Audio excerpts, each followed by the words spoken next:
আসসালামু আলাইকুম। রমজান মাস হোক আর গরমের দিন হোক, সব সময় আমাদের খুবই পানি খাইতে হয়।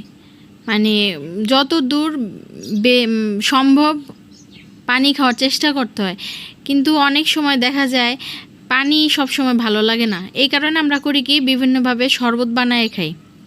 তো শরবত বানানোর প্রধান উপকরণ হলো, অনেকেই আর কিছু খাক আর না খাক লেবুর শরবতটা খায়। তো লেবুটা সেক্ষেত্রে একদম অনেক বেশি গুরুত্বপূর্ণ গরমের দিনের জন্য। আর রমজান মাসে তো অবশ্যই, রমজান মাসে আমরা আর কিছু পারি আর না পারি, লেবুর শরবত তো সবাই বানাইতে পারি, তাই না? তো সেই জন্য আমাদেরকে কি দরকার, লেবুর। সেই জন্য আমাদের অবশ্যই লেবুর দরকার। তো এই সময় রমজান মাসটা আসলেই আমাদের যেহেতু প্রত্যেকটা জিনিসের দাম বাইরে যায়, আর ব্যবসায়ীরা বুঝে যে ইফতারের জন্য আমরা লেবু শরবতটা বানাই, অনেকেই বানাই, খাই, সেই কারণে তারাও দামটা বাড়ায় দেয়। এটি কিন্তু আমাদের পারফেক্ট সময় লেবু স্টোর করার। তো স্টোর করবেন মানে কি, আমি কইতেছি না আপনারা বস্তায় বস্তায় লেবু ঘরের ভিতরে আইনা জমায় থুয়ে দিবেন, এটা তো আর করণ যাব না। অন্তত 1 ডজন 2 ডজন লেবু তো ঘরে কিভাবে ফ্রেশ করে রাখা যায়, তাইলে অন্তত রমজান মাসের এই যে দাম বাড়ার প্যারা, তারপরে ভালো লেবু পাওয়া যায় না, এত ঝামেলা তো আর থাকে না। আর প্রতিদিন কাজকর্ম শেষ কইরা রমজানের সময় ইফতার বা শরবত করার জন্য দৌড়াদৌড়ি করে লেবু অনেক সময় আনতেও মনে থাকে না, সময় পাওয়া যায় না, তাই না? অনেক ঝামেলা থাকে রমজান মাসে আমাদের কম বেশি। তো সেই কারণে আমি আপনাদেরকে একটা সহজ সিস্টেম দেখাই দিমু আজকে। সেটা হলো, আমি যেভাবে লেবুটা রাখি, এইভাবে লেবু রাখলে একদম 1-1.5 মাস আপনারা লেবুটা যেমন সবুজ ফ্রেশ আছে, ওই রকম সবুজ ফ্রেশই পাইবেন। একটু শুকাইবো না, বাসিও হইব না। বাসি তো হয়ই, কারণ আমরা তো আর গাছ থেকে ছিঁড়া লেবুর শরবত বানাইতে পারবো না, তাই না? এটা যে বাজার থেকে আনছি, এটাও এখনও কিন্তু বাসি আছে, তারপরেও এটা সবুজ। তো সবুজ লেবুর স্মেলটা অনেক সুন্দর থাকে, কিন্তু হলুদ হয়ে যায় যখন, এটা বাসি হয়ে যায়, শুকায় যায়, তখন কিন্তু এটার রস ঠিকই থাকে, কিন্তু সুন্দর ওই যে ফ্রেশ যেই স্মেল ও গন্ধ, ওইটা কিন্তু আর থাকে না। তো আমি কি করি, প্রথমে করতাম কি, আগে এই লেবুগুলারে কাগজ দিয়ে প্যাঁচাইয়া তারপরে লেবুগুলারে রাখতাম। কিন্তু সেই ক্ষেত্রে অনেক স্পেস লাগে। একটা বক্সে যেই লেবুগুলো আমি রাখতে পারছি, এই লেবুগুলো আমার 2টা বক্সে রাখা লাগতো।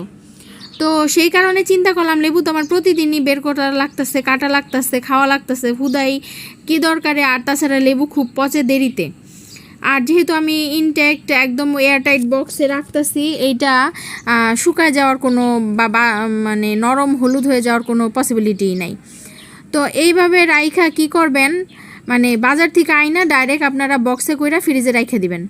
তাইলে কি হইব, শুকায়া অত পুইসা অত সুন্দর করে রাইখা লাভ হইব না, কারণ 2 দিন পরে বের করে দেখবেন লেবুগুলা ঘাইমা ভিজেই রইছে। তো সেক্ষেত্রে আমাকে কী করতে হইব, প্রতিদিনই যখন লেবু আপনারা বের করবেন, তখনই একটু চেক করে বুইসা বাইর করবেন, যে কোনো লেবু দাগ পড়লো কি না, পচা শুরু হইলো কি না, কারণ পচা যাইতেই পারে, এগুলো তো চিরস্থায়ী না। তো এরকমের একটু টাইসা নেবেন। আর 2-3 দিন পর যখন দেখবেন ভিতরে ঘাইমে একটু পানি জমছে, পানিটা ফালাই দিবেন। লেবু মুইসা শুকানোর রাখার কোনো দরকার নাই, তখনও শুকায় রাখার দরকার নেই, এখনও শুকায় রাখার দরকার নেই। তখন বলতে যখন ঘাইমা বক্সটা ভিজে যাবো, লেবু ভিজে যাবো, তখনও যে শুকায়া লেবুগুলো আবার মুইসা টুইসা রাখা লাগবো, তেমন কোনো বিষয় নাই। এতে বরং আমি মনে করি লেবুটা একদম তাজা থাকে। যেহেতু এটা ভিজা যায়, পচে যাওয়ার একটু পসিবিলিটি বেশি থাকে, এই কারণে একটু চেক কইরা নিতে হইব। আমি যেই সিস্টেম দেখাই দিতেছি আপনার গড়ে, এই সিস্টেমে আপনারা একদম 15 থেকে 1 মাস 1.5 মাস পর্যন্ত এই লেবুটা খাইতে পারবেন। একদম সেম এরকমের সবুজ থাকবো, একটুও হলুদ হইব না। আর অনেকে লেবু রস কইরা তারপরে বরফ করে তারপরে স্টোর করে। আমার মনে হয় ফ্রেশ লেবুর যে সুন্দর ঘ্রাণটা, ওই ঘ্রাণটা তো তখন থাকে না। হয়তো টকটা আমরা পাই, কিন্তু ঘ্রাণটা তো আর থাকে না। ওই যে ঘিয়ের মতন, ঘি যেমন যদি আপনাদের ঠান্ডায় নাক বন্ধ থাকে, ঘি খায়া দেখবেন, তখন কিন্তু ঘিয়ের কোনো ঘ্রাণ আপনারা পাইবেন না। ওই ঘিটা খাইতে আপনাদের কাছে তেলের মতনই লাগবো, ডাইরেক্ট তেল খাইলে যেমন লাগে। কিন্তু যখন আপনারা স্মেল নিতে পারবেন, ঘ্রাণ নিতে পারবেন, ঘিয়ের সুন্দর একটা ঘ্রাণ থাকবো, তখন কিন্তু আপনাদের কাছে ঘিটা খাইতে তেলের মতন লাগবো না, ঘিয়ের মতনই লাগবো। মনে হয় বুঝাইতে পারছি। তো আমার এই বুদ্ধিটা, আমার এই টেকনিকটা অবশ্যই আপনাকেও কাজে লাগবো। সবাই একটু ট্রাই করে দেখবেন কেমন হয়। সবাই ভালো থাকবেন। আসসালামু আলাইকুম।